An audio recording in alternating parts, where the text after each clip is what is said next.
So how do you choose the perfect freelance writing niche? This is one of those questions that most, if not all, freelancers have struggled with at some point in their career. Generally towards the start of their career, because obviously this is one of those preliminary steps to help give you a little bit of focus, a little bit of direction. But it can rear its head at any time. I mean, if you've been writing about the same topic for 2 to 3 years, it's feasible that you could burn out and you could become quite tired with it and want to change. There could be changes within the industry that no longer make it a viable source of income, so you want to branch out into other areas.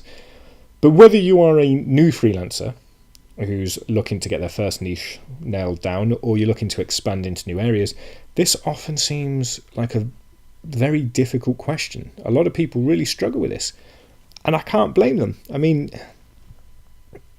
it's a difficult decision and a difficult action to take to narrow down your attention to one or two industries. But I think a lot of freelancers make it harder than it has to be. And I think that really comes down to two issues. The first is the belief that there is this perfect niche out there for everybody, that you are going to find this one area that is going to be brilliant for you to work in for the rest of your life. It's going to make you tons of money and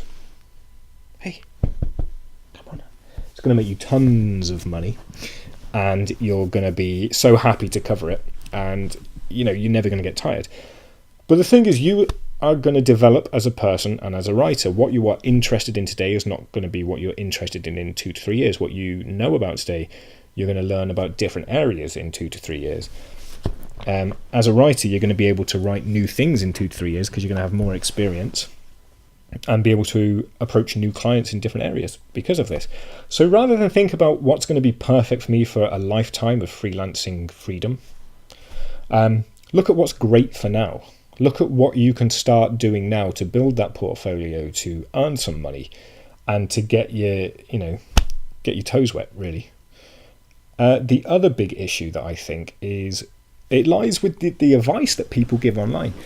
I mean, if you go to Google and you search for choose a freelance writing niche and you click on the top 10 results, a good portion of those, I'd say probably 7 to 9 of those, will take a very similar approach. And it will be a personal recounting of an individual writer's experience. And it will be something along the lines of, excuse me, I was a generalist writer. I was earning $500 to $1,000 every month. Highest earning month I ever had was $1,500. And I was writing about everything from how to discipline your dog and make him not sit in the front when you're doing videos, to tea production methods and lighting fixtures. Don't you bark.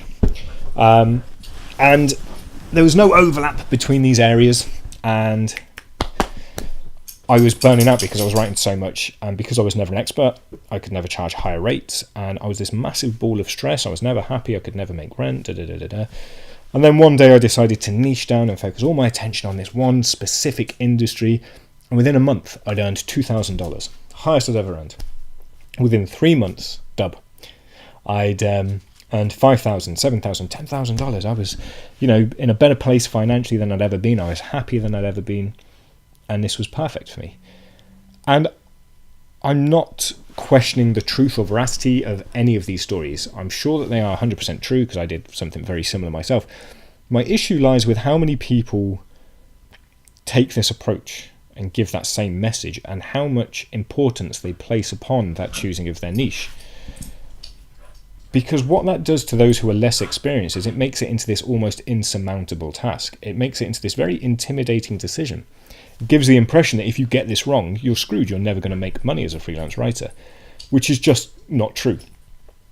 What these articles often fail to cover is how that writer, as a generalist, wrote about so many different industries, like 20 different industries, and did all the different kinds of writing. They were a copywriter, they did case studies, they did white papers, they did blog posts.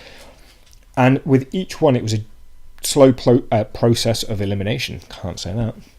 It's a process of elimination, so that when it came time to choose their niche, they could easily look back on their prior work history and say, I did like this, I got paid a lot for that, I didn't like this, and they can run through it all and pick out what is potentially the best option for them to move forward in. If you're a new freelancer, or somebody who's branching into a completely new industry, you might not have that work history to draw on to guide your decision.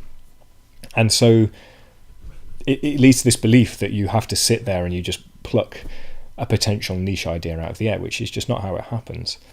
Now, you can take that same process these writers took. It's the same process I undertook.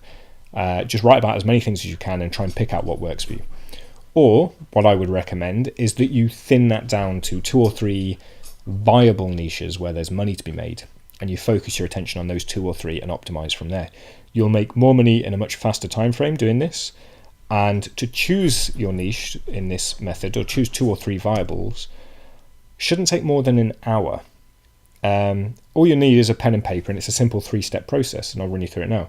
The step 1 of this is to sit down with that pen and paper and write down at least 10 areas in which you are knowledgeable. 10 areas in which you know more than the average person. I'm not talking about, industry recognized expert or world leading authority on this. You just need to know more than Dave down the pub. 10 things that your friends would come to you for advice on, and they would trust what you have to tell them. Once you've got at least 10 of these, have a little break. Go for a walk, take the dog with you, make a cup of tea, just 10-15 minutes of just not thinking about it. That little break will help refresh your mind a little. Come back, look at that list again, sit down. Let's say that you've got 10. You're now going to go through those 10 items and pick out which of those you thoroughly enjoy. And thoroughly enjoy is very important here, because if you do start landing numerous clients within that niche, you're going to be spending 6 to 8 hours every day reading about this topic, analysing other people's work, coming up with new content ideas, writing about it. You're going to spend most of your time doing it. And if you don't thoroughly enjoy it, there's a very real chance that you could burn out very quickly. And that's going to be pretty catastrophic. So go through and thin that list down from 10 and pick out the ones that you also thoroughly enjoy. Excuse me. Let's say that you had 10 and you picked out the ones that you thoroughly enjoy, and now you've got 5. It's all well and good knowing about an area and thoroughly enjoying it, but if nobody's going to pay you for it, it's worthless, right?